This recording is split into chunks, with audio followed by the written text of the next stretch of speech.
Gostaria de pedir aos irmãos que abrissem as suas Bíblias no livro de Êxodo, capítulo 20, versículo 17.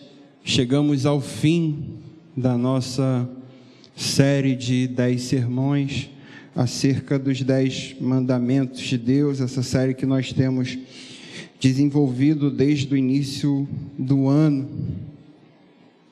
E hoje nós vamos meditar naquele que talvez seja o mandamento mais importante, o mandamento principal de todos esses 10. A gente vai ver ao longo do desenvolvimento o porquê disso.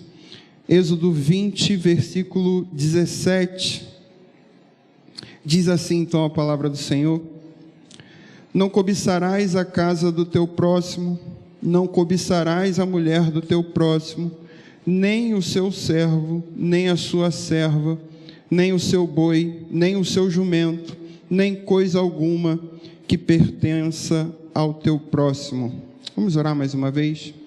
Senhor, nós louvamos o teu nome, nós te agradecemos, ó Deus, por esse privilégio que temos aqui de pregar a tua palavra, ó Deus, e esse privilégio é ainda mais reconhecido para nós quando vemos exemplos, ó Deus, de pessoas sendo perseguidas por anunciar essa palavra, e nós temos aqui a liberdade de pregarmos, liberdade de lermos, liberdade de cultuarmos ao Senhor.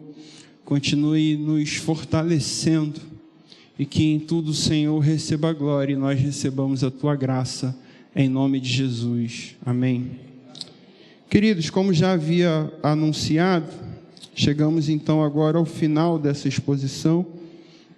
A partir então do próximo encontro, nós estaremos dando início a uma outra série de sermãos, ainda não defini, mas já temos trabalhado, já temos pensado em alguma coisa para estarmos alimentando a igreja, e sempre com sentimento de gratidão por Deus nos proporcionar esse privilégio de meditarmos acerca das suas palavras.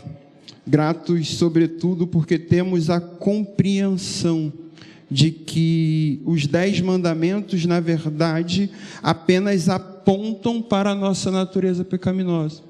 Eles revelam aquilo que há dentro de nossos corações, revelam a nossa inclinação para o pecado, e de modo que, sem a graça de Deus, é impossível não transgredirmos a lei. Daí a necessidade que temos, a carência que temos da graça de Deus. Portanto, nós somos gratos a Deus, porque enquanto a lei aponta, enquanto a lei revela o pecado, a cruz de Cristo aponta e revela a graça de Deus sobre nós. E como as Escrituras dizem, aonde abundou o pecado, superabundou também a graça de Deus, e o pecado abundou em nossos corações, e em nossos corações também superabundam a graça de Deus. Enquanto a lei nos leva, a lei pavimenta um caminho para a morte, um caminho para a perdição, a cruz do Rei nos aponta para o caminho da vida eterna. Louvamos a Deus porque a sua graça nos escolheu, a sua graça nos atraiu, a sua graça nos alcançou e nos redimiu. Por isso existe a lei, para a manifestação da glória de Deus. E agora então, depois de percorridos os primeiros 9 mandamentos, chegamos ao 10º mandamento de Deus revelado a Moisés no Monte Sinai. E por falar acerca desse 10º e último mandamento, que visa, obviamente, como já lemos, é um mandamento que tem como objetivo a proteção, a inibição contra as ambições erradas do nosso coração. É um mandamento que inibe, em geral, a cobiça. E como não falar, ou melhor, como falar de cobiça e não nos lembrarmos da carta de Tiago. Tiago, no capítulo 4, mais especificamente, ele atribui a cobiça como origem das contendas. Ele diz assim: de onde procedem as guerras e contendas que há entre vós? De onde, senão dos prazeres que militam da vossa carne? Olha o que ele diz: cobiçais e nada tendes, matais e invejais e nada podeis obter, viveis a lutar e a fazer guerras. E o apóstolo Paulo deixa bem claro para nós, na sua carta aos Romanos, no capítulo 7, versículo 7, quando ele afirma: eu não teria conhecido o pecado, senão por intermédio da lei, pois não teria eu conhecido a cobiça, se a lei não dissera, não cobiçarás. Perceba, Paulo deixa claro que a lei apenas revela algo que estava até então oculto, até então desconhecido, mas algo que estava dentro do seu coração. De nossos corações que procedem a cobiça, porque o próprio Cristo fala: dos nossos corações procedem os maus desígnios. E mais uma vez, Tiago, no capítulo 1, versículo, se eu não me engano, versículo 5, Tiago,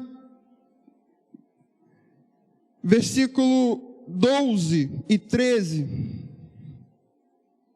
diz assim: bem-aventurado o homem que suporta com perseverança a provação, porque depois de ter sido aprovado, receberá a coroa da vida, o qual o Senhor prometeu aos que o amam.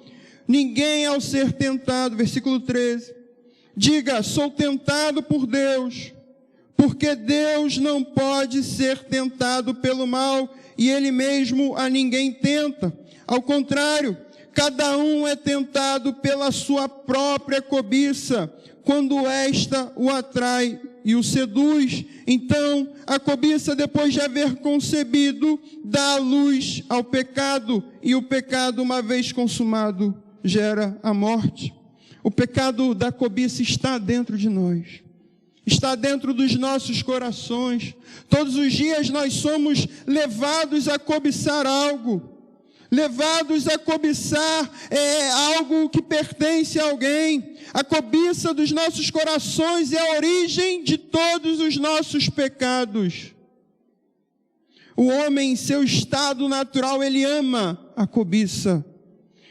Ele ama desejar algo que não lhe pertence, e é por isso que nós nos frustramos muito mais por aquilo que nós não temos, do que nos alegramos por aquilo que nós já conquistamos. Essa é uma realidade dos nossos corações.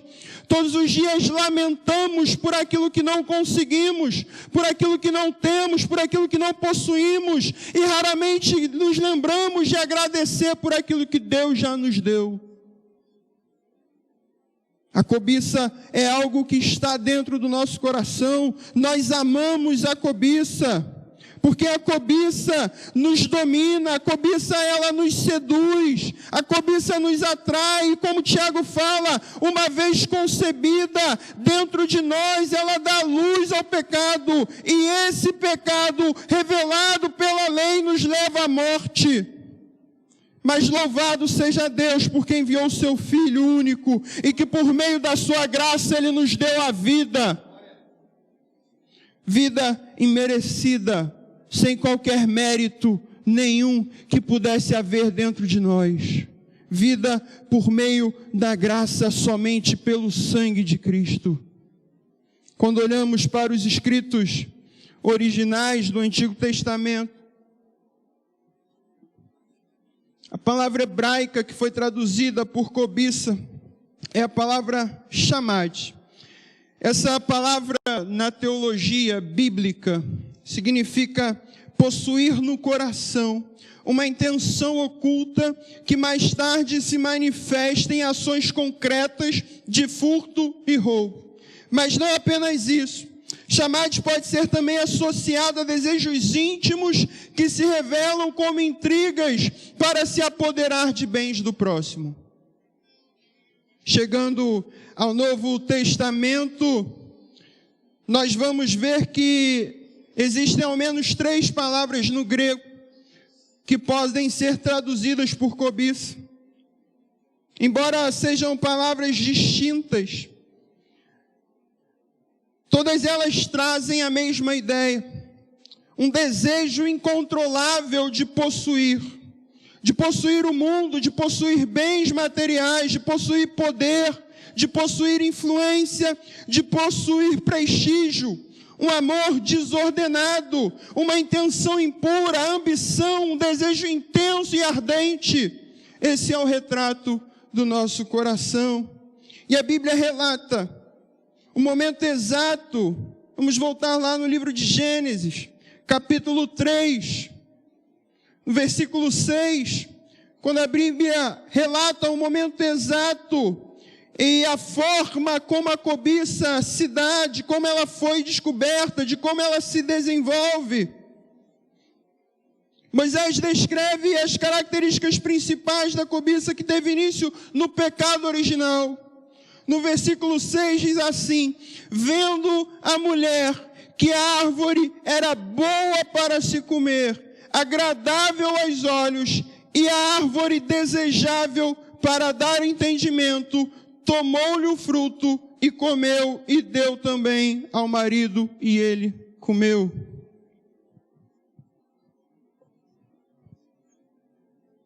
A árvore da vida era descrita como boa para comer, agradável aos olhos e desejável para dar entendimento. Em outras palavras, a cobiça que há em nossos corações são estimuladas por essas 3 circunstâncias. Ela estimula o nosso paladar, estimula a nossa visão, estimula a nossa mente.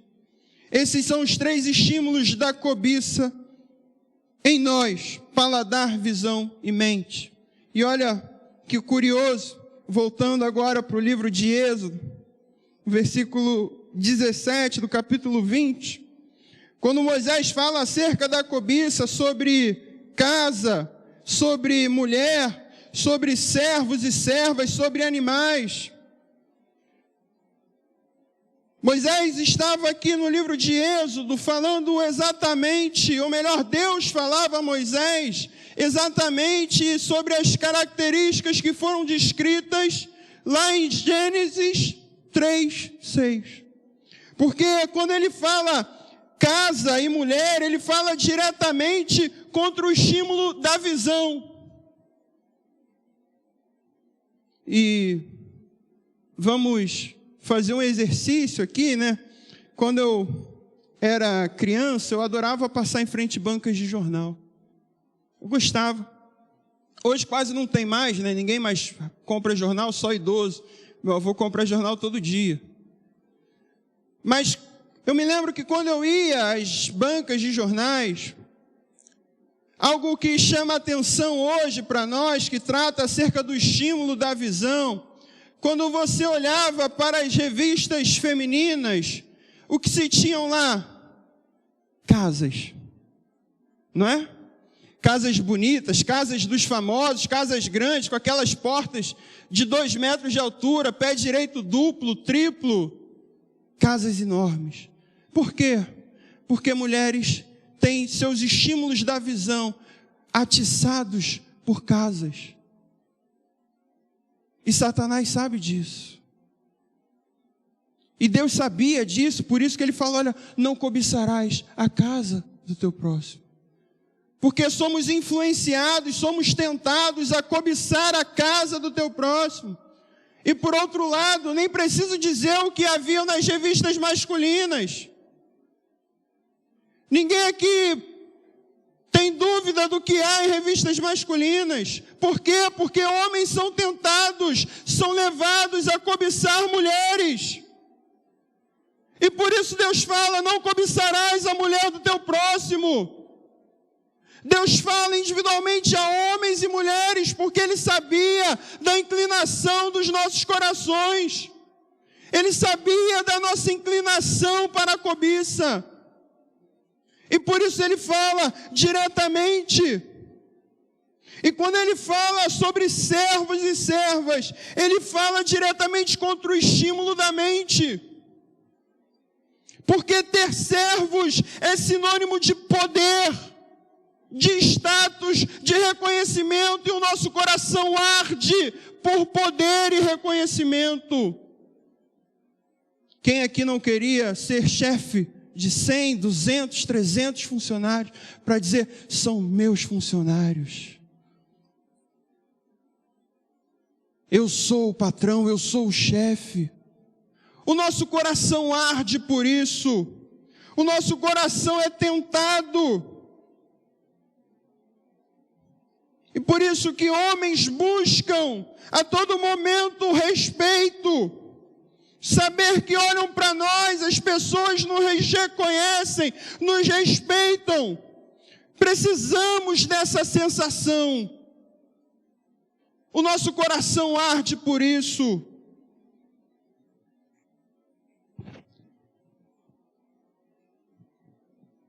E quando ele fala de bois, de jumentos, ele fala também sobre o estímulo do paladar. Naquela cultura, ter animais era também sinônimo de ter alimentos. Poder matar um boi, nos lembramos agora da parábola do filho pródigo.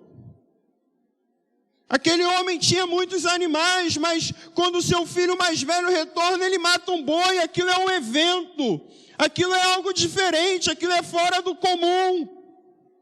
Aquilo não é algo que se faz todo dia. E ter animais à sua disposição para que você possa matar era uma ostentação naquela época. E agora, nos aproximando da hora do almoço, como não imaginar aquele churrasco delicioso, aquela picanha, né, bem cortada, aquela gordurinha pingando. Os irmãos quiserem me convidar, tá? Arroz. O arroz está caro, é verdade. Está vendo? Nos sentimos atraídos. Todo mundo aqui imaginou aquela picanha e talvez tenha sentido até fome, dá água na boca. Por quê? Porque nós somos estimulados, nós somos tentados por causa do nosso paladar. Os nossos corações são diariamente influenciados por esses estímulos. Pelo paladar, pela visão e pela nossa mente. E não são poucos os relatos no Antigo Testamento acerca da cobiça. Lá em Gênesis, o dilúvio narrado mostra que o problema da multiplicação da maldade do homem estava na cobiça. Como não nos lembrarmos do rei Davi, homem segundo o coração de Deus, que teve sua queda moral por conta da cobiça por Betseba. E por causa da cobiça, o rei Davi então infringe outros 2 mandamentos, cometendo o adultério. Ele infringe o mandamento de número 7, não adulterarás. E comete também premeditadamente um homicídio, infringindo o 6º mandamento. A cobiça já é um pecado grave que há em nós. E esse pecado, quando não tratado devidamente, nos leva a cometermos outros pecados ainda mais graves. A cobiça nos leva a não honrarmos os nossos pais, desobedecendo o 5º mandamento. Não são raras as histórias de filhos que matam pais, filhos que tiram a vida dos pais, que maltratam seus pais por causa de uma pensão que às vezes é um valor tão pequeno. Não são raras essas histórias. Por quê? Por causa da cobiça. A cobiça nos leva ao adultério, a cobiça nos leva ao homicídio, a cobiça nos leva ao furto e nos leva ao falso testemunho. Percebam, a cobiça é a porta de entrada para todos os outros pecados combatidos na lei. Tudo começa a partir da cobiça que há em nossos corações. Até mesmo os primeiros mandamentos que tratam da nossa relação com Deus. São pecados que nós cometemos e que começam a partir da nossa cobiça, da cobiça do nosso coração, fruto de um desejo intenso, um desejo ardente, fruto de um desejo grande pelo senhorio de nossas vidas. Nosso coração é desejoso pelo senhorio de nossas vidas. Nosso coração inflama por ter o controle das nossas vidas, por determinar, por controlar até mesmo a nossa salvação. Nosso coração arde por isso. A cobiça é o pior de todos os males. A cobiça é a essência do nosso coração. A cobiça é a essência daquilo que há dentro de nós. Em nós não há adoração no nosso DNA. O que há em nós é pecado, é cobiça. E por isso que nós somos tão carentes da graça de Deus.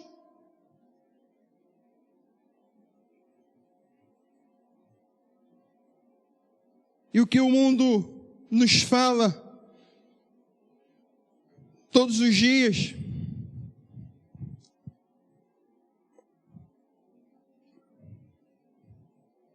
que nós precisamos cobiçar, nós precisamos ter, nós precisamos possuir, nós precisamos conquistar, nós precisamos ter ambições. E por isso que muitos não toleram pessoas mais ricas que as outras. E por isso que muitos não toleram famílias felizes, porque famílias não se compram. Famílias é graça de Deus, é dádiva de Deus. E por isso tentam destruir a família. Por isso que muitos não toleram o seu anonimato, não toleram a fama, o sucesso de outros. A pior de todas as cobiças, a cobiça que mexe com todas essas três áreas de estímulos, que foi classificada pelo apóstolo Paulo. Paulo classifica como a raiz de todos os males, que é o amor ao dinheiro. Por quê? Porque o dinheiro pode proporcionar aquilo que estimula o nosso paladar. O dinheiro pode proporcionar aquilo que influencia a nossa visão. O dinheiro pode proporcionar aquilo que afeta a nossa mente. Por isso Paulo diz que o amor ao dinheiro é a cobiça, pelos quais muitos se desviaram e se desviam da fé. O amor ao dinheiro nos faz errarmos o caminho, nos desviam do caminho de Deus. Tudo isso por causa do nosso coração pecaminoso, do nosso coração doente. Nós precisamos reconhecer quem somos, porque somente através desse autoconhecimento que poderemos de fato compreender a necessidade que temos de Deus. Somente sabendo quem somos é que podemos reconhecer a necessidade da cura que precisamos, uma cura impagável, uma cura que vai muito mais além do que uma simples vacina que a ciência tenta produzir e mesmo assim demoram. Uma cura que somente Deus poderia nos proporcionar. Uma cura eterna, uma cura que foi proporcionada por Ele aos nossos corações, uma cura que foi proporcionada por um único elemento, o sangue de Cristo vertido na cruz. Uma única dose necessária para curar os nossos corações adoecidos. Uma única dose capaz de nos garantir a vida eterna com Ele.